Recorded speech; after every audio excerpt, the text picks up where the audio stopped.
प्रायोजक केंद्रीय मानवाधिकार संगठन सम्माननीय जीवन समान अधिकार हेतु 12 वर्षों से निरंतर कार्य करने वाला एकमात्र संगठन केंद्रीय मानवाधिकार संगठन। आज ही सदस्य बने।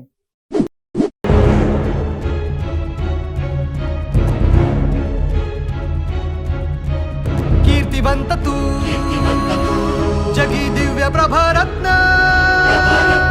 सफल केले जिद्दीने सारे तू प्रयत्न तुझी विचारधारा अखंडतेचा नारा आसमंती घुमे हा निनाद स्पंदनाची पुकारे साथ बाबासाहेब जिंदाबाद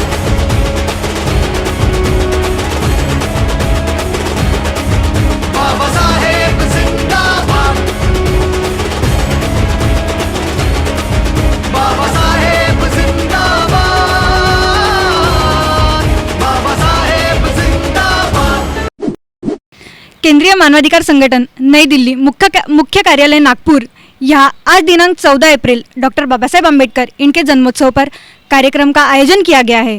कार्यक्रम के प्रमुख अतिथि संगठन के राष्ट्रीय अध्यक्ष डॉक्टर मिलिंदजी दहिवले सर, KMTV के उपसंपादक श्रीकांत शहारे सर यहाँ पे मौजूद हुए हैं। इनका मैं शब्दों से स्वागत करते हुए कार्यक्रम को आगे बढ़ाना चाहूँगी। डॉक्टर बाबा साहब अम्बेडकर इनकी 130वीं जयंती के उपलक्ष्य में आप सभी को बहुत बहुत बधाई। आज केंद्रीय मानवाधिकार संगठन नई दिल्ली मुख्य कार्यालय नागपुर यहाँ पे जयंती के शुभ अवसर पर एक छोटे खानी कार्यक्रम रखा गया है, क्योंकि आप सभी जानते हो कि गए साल से कोविड ने अपना बहुत ही प्रकोप बढ़ाया हुआ है। उसी के उपलक्ष्य में अभी सभी सन उत्सव जो है, त्यौहार जो है वो सोशल डिस्टेंसिंग और अपने घरों में ही मनाया जा रहा है। उसी के उपलक्ष्य में कोविड-19 का प्रकोप जो है वो ध्यान में रखते हुए हमने भी इस कार्यालय में डॉक्टर बाबा साहब अम्बेडकर जयंती का कार्यक्रम आयोजित किया गया है। डॉक्टर बाबा साहेब अम्बेडकर जैसे कि बहुत बार एक पर्टिकुलर वही दिन डॉक्टर बाबा साहब अम्बेडकर का जन्म कब और कहाँ, उनका एजुकेशन कैसे, कब और कहाँ, उनकी शादी किससे और कब, उन्होंने अपने पूरे जीवन काल में किन किन जीवों के लिए क्या किया, ये हर बार मुझे तो नहीं लगता कि बताने की जरूरत है, क्योंकि यह सत्य है। मगर कुछ ऐसे भी बेवकूफ लोग इस दुनिया में है कि जिनको सच्चाई पसंद नहीं, या फिर सच्चाई हजम नहीं होती, या फिर उन्हें यह जानना ही नहीं है। क्योंकि हमने अपने महापुरुषों को एक दायरे में समेट के रखा हुआ है। जैसे अभी 11 तारीख को महात्मा फुले इनकी जयंती थी, प्रशासन को भी शायद भूल गए, प्रशासन भी भूल गया। इतनी विकट परिस्थिति है कि महात्मा फुले, जिनको डॉक्टर बाबा साहब अम्बेडकर ने अपना गुरु माना, जिन्होंने शिवाजी महाराज की समाधि ढूंढ के निकाली, इसलिए उन व्यभिचारी लोगों ने उनको समाज से बाहर निकाला, उनकी अवहेलना की, उनके परिवार की अवहेलना की। उस महात्मा फुले को भी आज भूल गए। आपको एक बात बता दूं कि आप सभी एंड्रॉयड मोबाइल यूज करते हो, उसमें तारीख का कॉलम दिखता है पूरा, आप कितने कौन सा भी साल देखो, तारीख देखो, उसमें ये अमावस्या, वो पूर्णिमा, ये अमुक ढमुक सब दिखाई देगा। लेकिन 11 तारीख चेक करो, उसमें महात्मा फुले जयंती का उल्लेख भी नहीं किया गया है। तो आप सोच सकते हो कि हमारे लिए, जिन्होंने स्त्री मुक्ति के लिए, विधवा विवाह के लिए, सती प्रथा बंद हो इसके लिए जिन्होंने अहोरात्र प्रयत्न किया, अपना पूरा जीवन अर्पण किया, आज हम उनको भूलते जा रहे हैं। क्यों? क्योंकि शायद ही हमने उनको एक समाज की जो दायरा है उनमें कहीं ना कहीं बंद करके रखा है। जैसे कि डॉक्टर बाबा साहब अम्बेडकर, अब डॉक्टर बाबा साहब अम्बेडकर का जीवन काल क्या है ये सबको पता है। संविधान जो लिखा उन्होंने वो भी पता है, जो संविधान के माध्यम से आज पूरा देश चल रहा है। जब बाबा साहब ने संविधान लिखा तो लिखते समय ही 300 साल फ्यूचर, यानी 300 साल आगे तक क्या होगा और किन चीजों की जरूरत पड़ेगी, इतनी लंबी सोच रखते हुए उन्होंने संविधान बनाया। इसीलिए यह विश्व का सबसे बड़ा और अच्छा संविधान माना जाता है।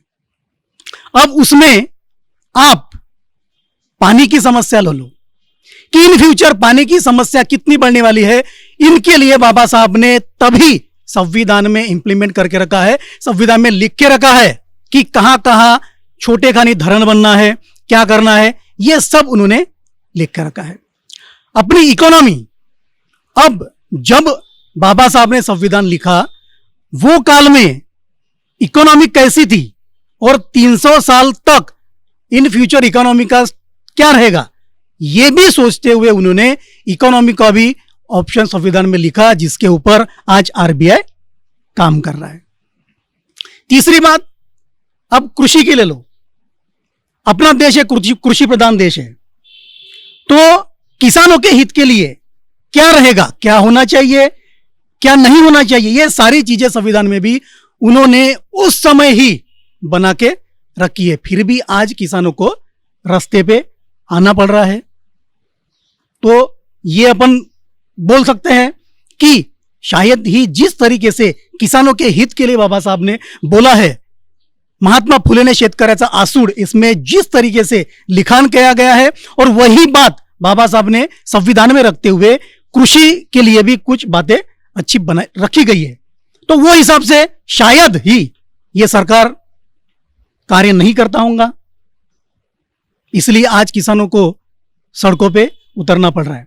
आज बहुत ही बड़ा, शायद ही ये 21वीं सदी का बहुत ही बड़ा किसान आंदोलन ये है कि इतना लंबा टाइम तक किसान आंदोलन चला, उसको खदेड़ा गया, उसको रौंदा गया, उसके ऊपर बहुत सारी ऐसी परिस्थितियां लाई गई कि वो भगे, ये किसान आंदोलन खत्म हो, ऐसी बातें की गई, मगर उनके हित के लिए कोई भी ऐसी सुनिश्चित बैठक हो या फिर वार्ता नहीं की गई।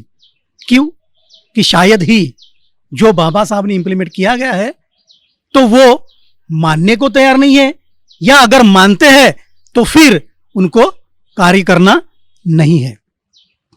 बहुत से लोग बोलते हैं कि पर्टिकुलर इन कम्युनिटी के लिए बाबा साहब ने किया है, इस कम्युनिटी के लिए किया है, मगर कभी उन्होंने बाबा साहब ने लिखा संविधान पढ़ना चाहिए कि बाबा साहब ने संविधान में अगर एक ही कम्युनिटी के लिए, जैसे बाबा साहब ने, और एक बात बोली जाती है कि बाबा साहब का बहुत से लोग मानते तो है लेकिन दिल से नहीं मानते। कहते हैं कि जैसा बहुजन कम्युनिटी के लोग हैं, एससी कम्युनिटी के लोग हैं, शेड्यूल कास्ट के लोग हैं, वो बहुत ज्यादा मानते हैं। उसके अगेंस्ट में भी लोग हैं जो बहुत ज्यादा मानते हैं, और कोई कोई ऐसे भी लोग हैं जो मानते लेकिन दिल से नहीं मानते। अगर किसने लिया तो ठीक है, जय भीम, नहीं लिया तो ठीक है, मगर कभी उनके जो भी बहुत सारे त्योहार या फिर शासकीय कार्यक्रम भी लिए जाते हैं, वहां पे भी उनके प्रति दुर्व्यवहार स्पष्ट दिखाई पड़ता है। बार बार उस कार्यक्रम में किसी ना किसी को बोलना पड़ता है, आइए ना पुष्पार्पण कीजिए ना, आइए ना फूल डालिए ना, आइए ना जयघोष कीजिए ना। क्यों? उनके घर में उनके बेटी की, उनके लड़के की, खुद की अगर शादी रहती है तो क्या खुद को बोलना पड़ता, जाना दूना बोलना, जाना हल्दी लगाना? नहीं, उनको मालूम है, बराबर है। लेकिन ऐसे भी लोग हैं एक सकुचित बुद्धि वाले कि जो ये सोचते हैं कि ये लोग पर्टिकुलर वही समुदाय से रिलेटेड है और उन्होंने वही समुदाय के लिए कुछ किया है। उसमें फिर महात्मा फुले आ गए, सावित्रीबाई आ गई, गाडगे महाराज आ गए, तुकाराम महाराज आ गए, संत कबीर आ गए, जितने भी जो थोर पुरुष, महापुरुष, विचारवंत हुए हैं, उनके संबंध में सभी की यही बातें, यही पर्टिकुलर समाज से रिलेटेड। लेकिन उनके कार्य उन्होंने क्या किए और उनकी क्या इच्छा थी, ये शायद ही कहीं बताया गया होगा या शायद ही किसी ने सोचा होगा। बहुत सारी चीजें होती है कि बाबा साहब को लेकर बहुत सारे लोग ये चीज आज भी सोच अलग से रखते हैं। कोई भी करता है मगर दिल से कोई नहीं करता। अब दूसरी बात, कि बाबा साहब को शायद, ऐसा मैं पर्टिकुलर नहीं बोलूंगा, कि उनको दिमाग के बाहर या दिल के बाहर से हम लोग इसलिए भी मानते होंगे कि बाबा साहब ने जो 22 प्रतिज्ञा ली, बाबा साहब ने धम्म परिवर्तन किया, बौद्ध धर्म का स्वीकार किया 1956 में अपने ही पावन नागपुर भूमि में। 22 प्रतिज्ञा जिनमें उल्लेख किया गया है कि मैं देवी देवताओं को नहीं मानूंगा, कर्मकांड नहीं मानूंगा, झूठ नहीं बोलूंगा, ये सारी चीजें वहां पे बताया गया है। तो शायद ही इस वजह से भी बाबा साहब को कुछ लोग संकुचित बुद्धि वाले दिल के बाहर से मानते होंगे, बराबर। मगर आज की स्थिति क्या है? झूठ मुझे नहीं बोलना है, क्या गलत है? देवी देवताओं को नहीं मानना है, क्या गलत है? अगर बाबा साहब ने कभी ये नहीं बोला है कि आप यानी तिरस्कार करो, या ऐसा भी बुद्ध धर्म में उन्होंने पहले ही पेज पे स्पष्ट करके लिखा है कि मैं जो बोल रहा हूं वो सही है, ये मैं नहीं करा, वही मानो, ये भी मैं नहीं कहता। आप खुद बुद्धिजीवी हो, आप सोचो, जांचो, टटोलो, झंझोटो अपने दिमाग को और खुद डिसाइड करो कि जो चीज मैं बोल रहा हूं वो सही है या नहीं। कर्म करो, कर्म कांडों पे विश्वास मत करो। सत्यवादी बुद्धिज्म उन्होंने जो स्वीकार किया वो सत्य है। जन्म लिया तो मरना ही है, एग्जाम अगर देना है तो पढ़ाई करना है। अगर आप जिस किसी देवता को मानते होंगे उसके आगे कल अगर पेपर है तो पूरे साल भर जितनी भी अगरबत्तियां लगाना है, जितने भी फूल चना चढ़ाओ, मगर पढ़ाई मत करो। अगर आप पास होते होंगे तो हम भी अपना धर्म परिवर्तन करने को तैयार है। अगर कोई देवी देवता जिनको बच्चे पैदा नहीं, अभी बहुत सारी चीजें हो रही है, कई एक न्यूज भी आ रही थी कि किसी के मंदिर में ऐसे वो अलट पलट लोटांगन करके जाओ तो बच्चे भी हो जाते हैं। तो उसमें सुषमा अंधारे ने भी एक बहुत अच्छी बात कही थी कि बिना पति के अगर वैसा लोटांगन करते हुए और बच्चे अगर पैदा होते हैं तो हम भी जाने को तैयार है। तो जो चीजें कर्म करो, कर्म कांडों पे विश्वास मत करो, यही चीजें सभी, चाहे गुरु नानक हो, महात्मा फुले हो, बाबा साहब अम्बेडकर हो, सम्राट अशोक हो, या पहला जो समाज सुधारक बना वहां से लेकर अभी तक जो डॉक्टर बाबा साहब अम्बेडकर है, वहां तक के सभी महापुरुषों ने यही बताया है। उनका पूरा जीवन काल इसी में गया। अब हम जाते हैं कर्मकांडों पे। तो एक सिंपल सी बात मैं बताना चाहूंगा कि अपन बहुत ज्यादा भूत बाधा, किसी ने ये किया, किसी ने वो किया, ये चीजों में विश्वास रखते हुए वो सारी चीजें अपन करते हैं। तो किसी पंडित के पास, किसी बुआ बाजी अपन जाते हैं, वो आपको बताता है कि किसी ने ये किया तो आपने को ये कोई आत्मा, भूत प्रेत, ये सारी चीजें आपके पीछे इसका ये है। अगर आप इन चीजों को मानते हो, सही बात है, मानना चाहिए। मैं कहूंगा नहीं मानना चाहिए तो मत मानो, ऐसा भी नहीं है। मगर सोचो कि आप जिस किसी समाज से हो और आप जिस भी महापुरुष को मानते हो, अगर माली समाज से हो तो महात्मा फुले को, एससी समाज डॉक्टर बाबा साहब अम्बेडकर हो गया, ये हो गया कुम्हार हो गया, गोरा कुम्हार, बराबर। अपना आदिवासी का कौन थे, बिरसा मुंडा हो गया।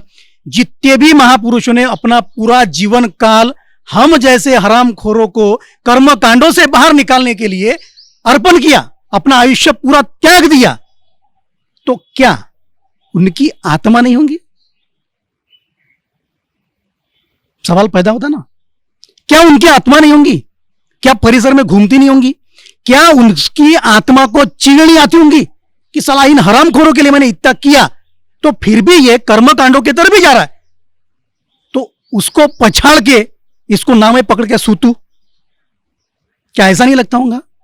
तो जब उन अभी तक ना बाबा साहब ने किसी को पछाड़ा, ना बुद्ध ने किसी को पछाड़ा, ना महात्मा फुले ने, ना बिरसा मुंडा ने, ना गोरा कुंभार ने, अभी तक ऐसी सी बात आई क्या कभी कि किसी को गोरा कुंभार किसी के शरीर में प्रवेश किया, किसी को पछाड़ा, किसी को झोंबा, या किसी को बोला कि ऐसा ऐसा वैसा? अब तक नहीं हुआ, बराबर है। लेकिन हम अपने घर के बाजू में अगर एक आदमी ने सुसाइड किया, फट गई, हाँ बराबर है। फिर क्या रहता, हाँ ये आमदाम संदाम नाम दाम बड़जी को बुलाओ, घर बांधो। वो साला पहले से तो मकान का काम हो चुका है और डबल से क्या बांध रहे पता नहीं। फिर कुछ तो भी धुआं इधर उधर पैदा करो। हाँ, वो अमुक क्या बोलता है पंडित, कुछ पता नहीं। अगर उसको पूछो कि भाई आपने जो बोला उसका अर्थ क्या है, कभी नहीं पूछते। स्वाहा बोला तो स्वाहा, नहीं बोला तो हाँ हाँ। तो ये चीजें क्यों होती है, ये भी सोचना चाहिए कि जिन महापुरुषों ने अपना पूरा आयुष्य बलिदान दिया, संभाजी महाराज के टुकड़े किए गए, मराठा समाज के जो एक लड़वैया संभाजी महाराज थे, उनके टुकड़े करके भीमा नदी में डाल के वड़ू इस गांव में वो जो चमार था, हाँ, गणपत चमार, उसने वो पूरे टुकड़े निकाल के उसको सिलवाया और अपने चमारवाड़ी में उसकी समाधि बनाई। तो क्या उनकी आत्मा भटकती नहीं होंगी? ये सारी चीजें सोचने लायक है। यही बाबा साहब ने बताया है कि आप बुद्धिजीवी हो। उन्होंने तो ये भी बोला था कि मेरी मूर्तियां भी मत बनवाना, मेरे मंदिर भी मत बनवाना, पुतले भी मत बनवाना, अगर हो सके तो मेरे नाम से एक आध शिक्षा का केंद्र शुरू करना या फिर अस्पताल बनाना या फिर जिससे रोजगार मिल सके, ऐसा कार्य करना। मगर हम बहुत ही ज्यादा अपना उनके प्रति प्रेम दिखाते। ये इनके बाबा साहब, इसका पुतला 100 मीटर हो गया तो 150 मीटर होना, 200 फुट होना, 500 फुट होना, कितने लगे? 500 करोड़, 1000 करोड़। तो 1000 करोड़ में उसी के नाम का अगर मुफ्त शिक्षा केंद्र अगर खोला गया तो क्या बुरा है? अगर अच्छा अस्पताल खोला गया, अच्छी कंपनियां खोली गई जिसमें हमारे बच्चे काम करेंगे, उनको एम्प्लॉयमेंट मिलेगा, क्या गलत है? मगर ऐसा नहीं करेंगे हम। क्यों करेंगे? अगर श्रीकांत शारे ने नागपुर में 150 फुट की बाबा साहब की अगर मूर्ति बनाई तो मेरा नाम पूरे विश्व में बड़ा हो जाएगा। अगर मुझे बड़ा बनना है तो मुझे वही काम करना है। अगर मैं शिक्षा केंद्र अगर खोलने जाऊंगा तो मुझे कोई सपोर्ट नहीं करेगा। ये पॉलिसी है, एक मोनोपोली चल रही है कि इनके नाम के ऊपर इन्होंने ऐसा बनाया तो मैं ऐसा बनाऊंगा। मगर यह भी हमको सोचना है कि जो हो रहा है उसकी क्या नीड है, क्या हमको गरज है? क्या हमको लगता है कि हम यहां से चौक में अगर जाना पड़ रहा है पैदल भी जा सकते हैं? साइकिल की जरूरत है, मोटरसाइकिल की जरूरत है, 4 व्हीलर की जरूरत है? ये हमको सोचना है, ना कि अगले वाला अगर बोलेगा अरे क्या यार मार्केट जा रहा है, पैदल जा रहा है, तो वो उसने अगर बोला नहीं पैदल जा रहा, अरे यार वो बोल रहा था मेरे को पैदल जा रहा है तो मैं गाड़ी ले लूं अभी, लेकिन उनका मेंटेनेंस तो वो नहीं करने आ रहेगा ना, अपन कुछ करना है। इसलिए अपने को सोचना है कि गरज जरूरत क्या चीज की है। अगर अपने को एजुकेशन की जरूरत है तो एजुकेशन के रिलेटेड ही सोचना है, एम्प्लॉयमेंट की जरूरत है तो उसी के बारे में सोचना है। जिसकी आवश्यकता अपने को पहले है वो अपने को सोचना है। बुद्ध ने बुद्धत्व प्राप्त करने के लिए बहुत कई तपश्चर्या की, शायद ही कोई उनके जैसी तपश्चर्या किया हो। शरीर के ऊपर का पूरा जो अपना ये मांस है पूरा गल गया था, यहां तक कि उन्होंने तपश्चर्या की, फिर भी उनको बुद्धत्व प्राप्त नहीं हुआ। मगर जब सुदाता के हाथ से उन्होंने खीर खाई तब उनको बुद्धत्व प्राप्त हुआ। अब इससे क्या पता चलता है कि भूखे पेट ज्ञान प्राप्त भी नहीं किया जा सकता और बांटा भी नहीं जा सकता। सबसे पहले अपनी नीड क्या है कि पेट भरा होना चाहिए, तब जाके अपन जीवित रह सकेंगे। जीवित रहेंगे, स्वस्थ रहेंगे तो किसी को कुछ बता सकेंगे, किसी का कुछ सुन सकेंगे, कोई कार्य अच्छे से कर सकेंगे। अगर पेट में कुछ नहीं है तो अपन कुछ भी नहीं कर सकते। तो ये छोटी छोटी मगर बहुत बड़ी बातें ऐसी है कि जो अपने को सोचना है और उनको टटोलते हुए खुद के दिमाग से ही अपने को उतनी बुद्धिमत्ता तो है कि वो उस पर अपने को डिसीजन लेना है कि क्या ये सही है या गलत। अगर बाबा साहब चाहते तो संविधान में ये भी लिख के रख सकते थे कि इस भारत भूमि के इस पृथ्वी पर या भारत भूमि में जन्म लेने वाला, चाहे वो स्त्री हो या पुरुष हो, जन्म लेने वाला जीव सिर्फ बौद्ध धर्म का ही होगा। तो मैं लड़ने की जरूरत ही नहीं पड़ती थी। भारत बौद्धमय हो, बौद्धमय हो, बाबा साहब का सपना है, बाबा साहब का सपना पूरा करना है, अधूरा सपना हम करेंगे पूरा, ये कहने की जरूरत ही नहीं पड़ती थी। मगर वो चीज भी कभी बाबा साहब ने नहीं की। बाबा साहब ने भी सब जीवों को अपने अपने अधिकार सरीके मिलना चाहिए, कोई भी भेदभाव ना हो, नियम कानून सबके लिए समान हो, और जैसे जैसे परिस्थितियां बदलेगी वैसे वैसे उस परिस्थिति के हिसाब से संविधान में बदलाव भी हो, ऐसे भी चीजें बाबा साहब ने बना के रखी। तो वो किसी एक जाति के लिए, एक धर्म के लिए या एक कम्युनिटी के लिए नहीं, तो इस भारत में रहने वाले सभी जीवों के लिए समान तरीके से बनाई गई है। इसीलिए डॉक्टर बाबा साहब अम्बेडकर से पहले भी जितने भी महापुरुष हुए, वो सभी महापुरुष हमारे लिए उतने ही मुख्य और आदरणीय है जितने कि हम खुद की जिंदगी को समझते हैं। तो आज के इस डॉक्टर बाबा साहब अम्बेडकर इनके जन्मदिन के पर्व पर छोटे खानी जो कार्यक्रम का आयोजन किया गया है, उसमें हमें बोलने का अवसर मिला, आपने सुना। तो हम जाते जाते मैं आपको फिर से वही बात दोहराना चाहूँगा कि आज मैंने यहाँ पे जो भी कुछ बोला, मैं ये नहीं कहूँगा कि आप वो सत्य समझे, सही समझे, या आपको वैसे ही रहना है, ये नियम बिल्कुल ही ना समझे। जो भी चीज़ मैंने बोला है उसको जांचिए, पड़ताड़िए, अभ्यास कीजिए कि वो सही मायने में सही है या गलत, और उसको स्वीकार करे या ना करे।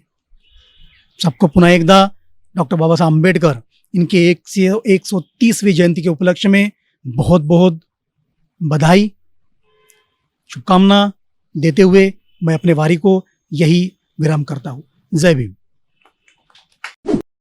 सबसे पहले डॉक्टर भीमराव अंबेडकर इनके चरणों में मेरा नमन है, और सभी भारतवासियों को, सब देश के सभी जनता को डॉक्टर बाबा साहब आम्बेडकर इनके जयंती पर सबको बहुत बहुत शुभकामनाएं।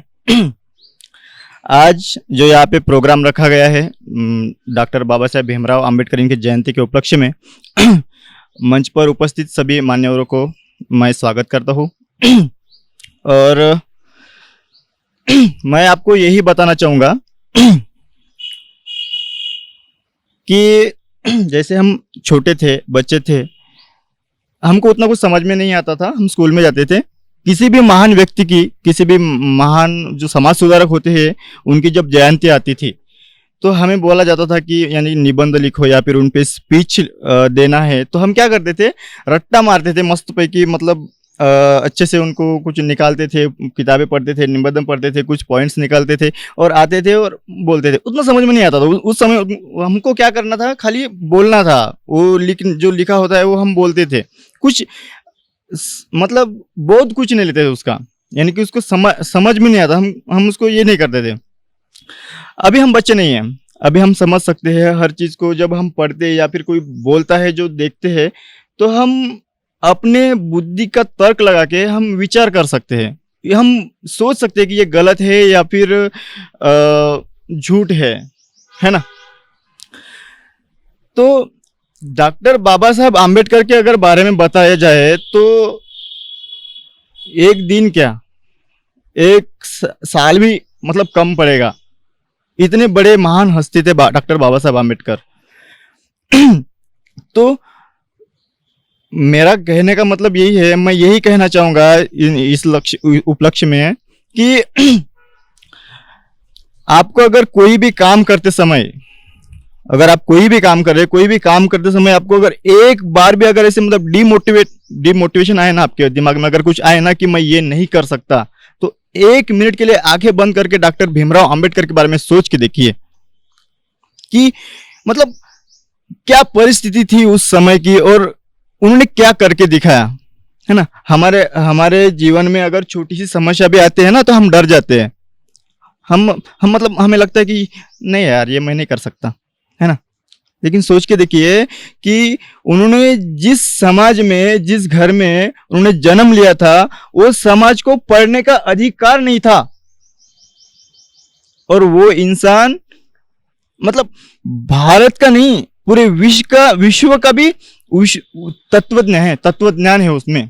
इतना ज्ञानी पुरुष हो गया वो, है ना। मतलब सोच के देखिए कितनी ललक थी, कितना जिद था उनका। 1% भी जिद अगर हमारे मन में या अगर हमारे अंदर अगर आ जाए ना तो हम जीवन में सक्सेस हो जाएंगे, है ना।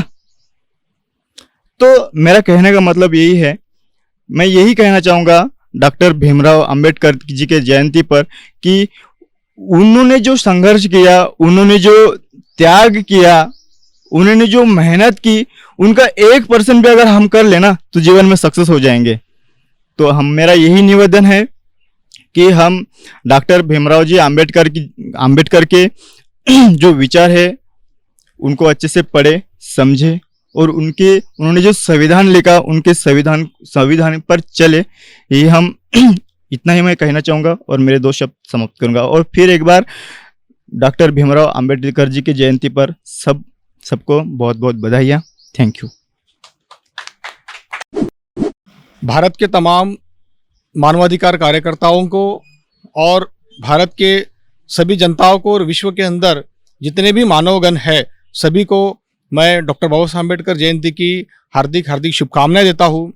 दोस्तों, आज बाबा साहब अम्बेडकर की 130वीं जयंती है। यदि परम पूज्य डॉक्टर बाबा साहब अम्बेडकर हमारे बीच रहते तो वो आज 130 साल के हुए रहते, मगर आज भी बाबा साहब अम्बेडकर के 130 साल के विचार हमारे लोगों के जहन में है, दिमाग में है और मन और विचारों के ऊपर आज भी बाबा साहब अम्बेडकर जिंदा है। इसीलिए भारत का बाबा साहब ने जो संविधान निर्माण किया था वो संविधान आज विश्व के अंदर सबसे बड़ा धर्म ग्रंथ है। दोस्तों, जहाँ डॉक्टर बाबा साहब अम्बेडकर का जन्म हुआ था महू, वहाँ मैं हर साल जाता हूँ। पिछले साल लॉकडाउन के कारण मैं जा नहीं पाया और इस साल भी लॉकडाउन चल रहा है, मगर इस साल भी मैं जा नहीं पाया। और महू से मनोहर राव वाकोड़े जी जो मेरे दोस्त है वो हमेशा मुझे फ़ोन करते रहते हैं और हमेशा वहाँ कोई ना कोई छोटे मोटे प्रोग्राम में मुझे बुलाते रहते हैं। मैं आज से कई साल पहले जब महू गया था तब मुझे उन्होंने बाबा साहब अम्बेडकर जन्म स्थल की एक प्रतिमा दी थी और वो प्रतिमा को मैं नागपुर लाया था। और वो प्रतिमा हम लोग जब भी बाबा साहब अम्बेडकर का जन्मदिन होता है तब उस प्रतिमा का हम लोग पूजन करते हैं और बाबा साहब के विचारों को हमेशा जिंदा रखने की हमेशा कोशिश करते रहते हैं। केंद्रीय मानवाधिकार संगठन के जितने भी कार्यकर्ता और पदाधिकारीगण हैं वो आज रक्तदान का शिविर अपने अपने गांव में, अपने अपने इलाकों में उन्होंने आज आयोजित किया है। वो सभी रक्तदान के शिविर आयोजित करने वाले सभी ह्यूमन राइट एक्टिविस्ट्स का मैं मिलिंद दहिवले हार्दिक उनका स्वागत करता हूँ और ये पहल को उन्होंने हमेशा के लिए आगे चलानी चाहिए, ऐसा उन सभी लोगों को मैं आदेश देता हूँ। इसी के साथ जलगांव में भी कुछ लोगों ने आज कार्यक्रम का आयोजन किया और जहाँ जहाँ पे हमारे शाखा कार्यालय शुरू है वहाँ पर भी आज सुबह 9 बजे से लेके शाम तक के आज डॉक्टर बाबा साहब अम्बेडकर की ये जो भीम जयंती है उसका आयोजन हो रहा है। वो सभी आयोजन समितियों को मैं शुभकामनाएं देता हूँ। हमारे संगठन के कुछ ऐसे कार्यकर्ता थे जो बाबा साहब के विचारों को, बाबा साहब के आवाज़ को और बाबा साहब के गीतों को समाजों तक ले जाने का काम करते रहे। ऐसे प्रबोधनकार हमारे अजय जी पात्रे, शिलवन जी सोनटक के और कई हमारे जो एक्टिविस्ट है उनका भी मैं स्वागत करता हूं कि जो हर साल हर प्रोग्राम में, और इस साल तो यानी 3 साल पहले हम लोग दीक्षा भूमि नागपुर में भी कई प्रोग्राम करते थे और हर साल जितने प्रोग्राम हो जाते थे कि हम जाके हम हमेशा हर प्रोग्राम को जाते थे। अगर 10 प्रोग्राम का भी हमको इनविटेशन आता था हम वही प्रोग्राम में 10 प्रोग्राम में कंटिन्यू जाते थे और सुबह से लेके 7 बजे से लेके घर तक पहुंचने को हमको रात को 12 बज जाते थे। मगर कोरोना का काल चल रहा है, 2 साल से हम इस महामारी और इस भयंकर बीमारी से हम जूझ रहे हैं, लड़ रहे हैं और इस महामारी के अंदर हमारे केंद्रीय मानवाधिकार संगठन के हमारे जो फ्रंटलाइन वर्कर है, जो हमारे पत्रकार है, उन लोगों की भी जान गई है। ऐसे सभी ह्यूमन राइट्स कार्यकर्ताओं के कार्यकर्ताओं ने जो काम किया है वो काम सराहनीय है। और उन्होंने जैसे पीड़ित, शोषित, वंचित और सभी लोगों के लिए उन्होंने काम किया, वैसे ही कोरोना ग्रस्त लोगों के लिए उन्होंने काम किया। लोगों को अस्पताल तक ले जाने का काम रहा, उसको लोगों को टिफिन पहुंचाने का काम रहा। हॉस्पिटल में कोई सुविधाएं नहीं है तो उस सुविधाओं के लिए आला अधिकारियों से बातचीत करके हल निकालने का कार्य रहा। ऐसे हर कार्य को उन्होंने किया और जो इस कार्य करते समय अपने प्राण त्यागे है, ऐसे सभी महान और हमारे कार्यकर्ताओं का मैं भावपूर्ण उनको श्रद्धांजलि देता हूँ। और उन्हीं कार्यकर्ताओं के कार्यों को देखते हुए जो हमारे ह्यूमन राइट एक्टिविस्ट जो नए जुड़ रहे हैं, हमारे संगठन से जुड़ के काम कर रहे हैं, ऐसे सभी ह्यूमन राइट एक्टिविस्ट को और मानवाधिकार कार्यकर्ताओं को ये मेरी सूचना है कि आप कोविड-19 का टीका जल्द से जल्द लगा ले ताकि हम सुरक्षित रहे और हमारा परिवार भी सुरक्षित रहे। हैंड सैनिटाइजर का हमेशा इस्तेमाल करें और कहीं पर भी आप जाते हो तो सोशल डिस्टेंस का आप निश्चित ही पालन करें। इससे आप कोरोना संसर्ग से बच सकते हैं। और जिनको भी कोरोना का संसर्ग होता है बिल्कुल डरे नहीं, इसका इलाज होता है। और जो पेशेंट है, जो कोरोना का जो कोविड-19 का जो पॉजिटिव पेशेंट है, वो सही मायने में अच्छा हो जाता है। आप डॉक्टर का ट्रीटमेंट करें, डॉक्टर के पास जाए। थोड़ी भी सर्दी, थोड़ी भी खांसी और थोड़ा भी बुखार ऐसा आपको लगता है तो आप निश्चिंत डॉक्टर के पास जाए और डॉक्टर से अपना इलाज करवाएं। हमने कुछ दिन पहले देखा कि रेमडेसिविर नाम की दवाई का काला बाजार हो रहा था। कोविड-19 का जो वैक्सीन था वो महाराष्ट्र के कोटे में बहुत कम वैक्सीन पहुंच पाए थे। अभी ऐसी स्थिति है कि बाहर की कंट्री भी हमारे देश को वैक्सीन प्रोवाइड कर रही है और हमारे देश की जो वैक्सीन है वो बाहर देश में भी जा रही है। और हमारे देश में अभी भी वैक्सीन का जो स्टॉक है वो बहुत है, भरपूर स्टॉक है। अभी कुछ दिनों में कुछ न्यूज़ भी चल रही थी कि कुछ दिनों में ऐसे 12 साल और 45 साल के अंदर के सभी वर्गों के लोगों को वैक्सीन मिलने वाली है। तो मेरी यही विनती है कि आप सभी लोग वैक्सीन ले लें और आप प्रोटेक्ट रहे और आप कोरोना से लड़ने के लिए हमेशा कार्य करें। जो मजदूर वर्ग है, जो काम कर रहे हैं, जो हाथ मजदूर है, जो काम कर रहे हैं, इनको काम नहीं है, ऐसे सभी किसान मजदूर लोग हैं और जो किसान लोग हैं वो अपने खेतों में काम कर रहे हैं और जो मजदूर वर्ग है उनको भी लॉकडाउन की वजह से काम नहीं मिल पा रहा है। और जो भी मजदूर वर्ग अपने गांव की तरफ पलायन कर रहा है, कुछ ही दिन पहले मध्य प्रदेश के कुछ मजदूर वर्ग मध्य प्रदेश को पलायन कर रहे थे, जा रहे थे, अपने गांव जा रहे थे, उनको बसेस नहीं मिल पा रही थी, उनको साधन नहीं मिल पा रहे थे। तो हमने गोंदिया की कमेटी और भंडारा की कमेटी की तरफ से उन लोगों को आर्थिक मदद करने का काम किया, उन लोगों को खाना भोजन देने का काम किया, उन लोगों को राहत सामग्री देने का काम किया और उन लोगों को गाड़ियों में, बस में जैसे भी सुविधाएं मिलती रही ऐसे बिठा के उनको अपने गांव भेजने का भी हमने प्रबंध किया। सिर्फ गोंदिया की बात नहीं, पूरे भारत के अंदर में जहां पर भी हमारे संगठन के कार्यकर्ता लोग काम कर रहे हैं वो सभी पीड़ित मानवता की सेवा के लिए काम कर रहे हैं और जहां पर भी लोगों को मदद करने की बात आती है वहां मदद कर रहे हैं।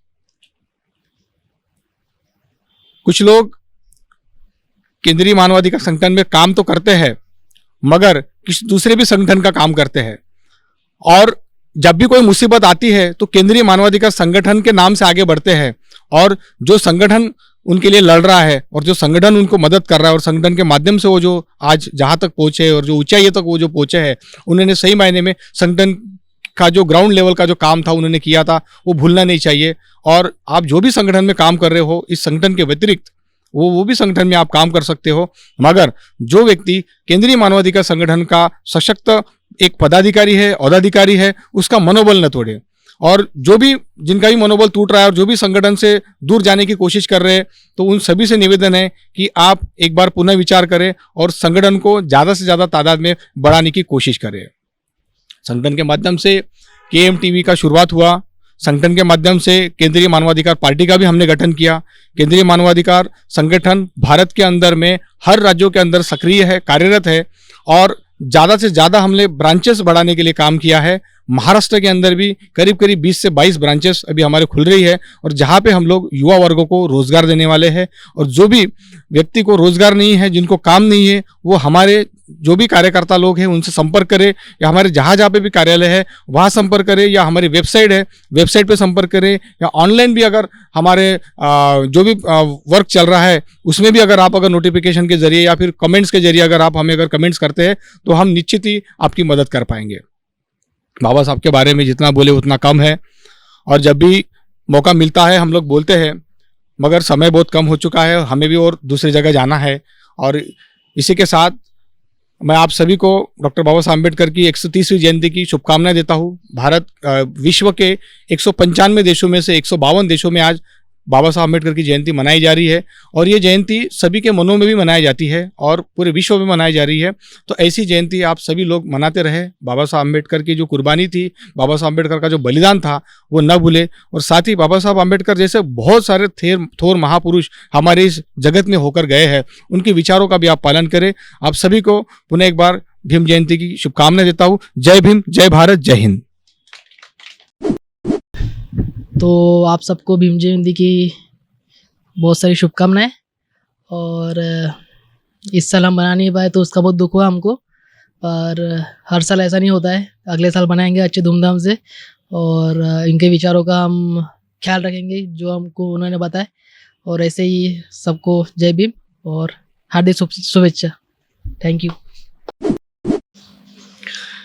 आज डॉक्टर बाबा साहब आम्बेडकर की जयंती के उपलक्ष्य में केंद्रीय मानवाधिकार संगठन नई दिल्ली नागपुर कार्यालय में डॉक्टर बाबा साहब आम्बेडकर जी के 130वें जयंती के उपलक्ष्य में जो प्रोग्राम लिया गया था, इनमें उपस्थित प्रमुख पाहुणे करके डॉक्टर मिलिंद दहिवले सर और श्रीकांत शहारे सर, इन्होंने उपस्थिति दर्शाई और हमें अच्छे बातें बताए, अच्छे तरीके से हमें मार्गदर्शन किया, हमें उनके विचारों से रूबरू करवाया। और बाकी जो हमारे कुछ सदस्यों ने कार्यक्रम में उपस्थित दर्शाई और उन्होंने भी अच्छा मार्गदर्शन किया। मैं सभी का तहे दिल से धन्यवाद करता हूँ और अध्यक्ष जी के परवानगी से ये कार्यक्रम यहीं पे समाप्त हुआ, ये घोषित करता हूँ। धन्यवाद।